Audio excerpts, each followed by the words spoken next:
షర్మిలమ్మ గారికి కూడా చిన్న సూచన మీ ద్వారా ఏమంటే, అమ్మా నువ్వు ప్రతిదానికి కూడా జగన్మోహన్ రెడ్డి ఈ కుటుంబం విడిపోయేదానికి జగన్మోహన్ రెడ్డి కారణము, తర్వాత మా తల్లి సాక్ష్యం అని కూడా చెప్తా ఉంది. మేము మీకు చెప్పేది ఏంటంటే, జగన్మోహన్ రెడ్డి రాజకీయం కోసం ఎంత నీచానికైనా దిగజారుతాడు.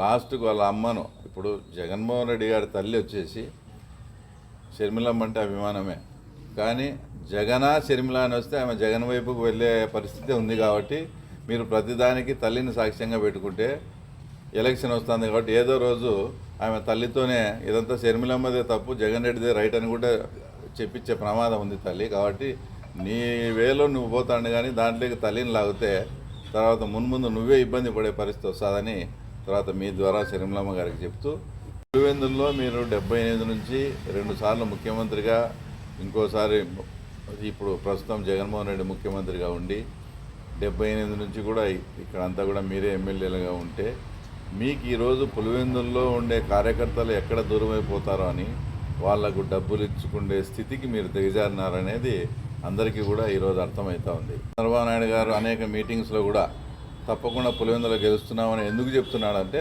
దానికి కారణం ఇదే.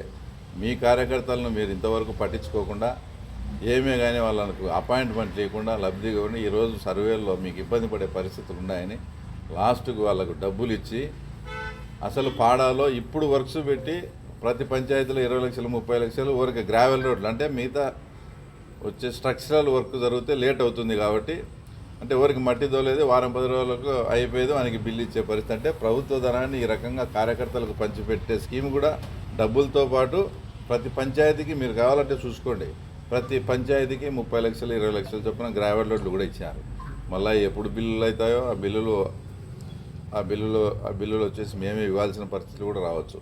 వీటిని అన్నిటినీ దృష్టిలో పెట్టుకునే మా అధినాయకుడు మేము పులివెందుల్లో కూడా గెలవబోతున్నామని చెప్తున్నాడు.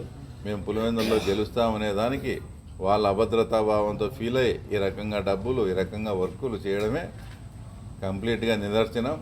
పులివెందుల ప్రజలు అన్నా, నేను ఇట్లా వైఎస్ఆర్ కాంగ్రెస్ పార్టీకి చెందిన లీడర్ను, నా పేరు ఎందుకులే నా, నీకు చాలా థ్యాంక్స్ అన్నా. మరిన్ని వీడియోస్ కోసం ఛానల్ ని సబ్స్క్రైబ్ చేయండి, లేటెస్ట్ అప్డేట్స్ కోసం వాట్సాప్ ఛానల్ ని ఫాలో చేయండి అండ్ లింక్ డిస్క్రిప్షన్ లో ఉంది.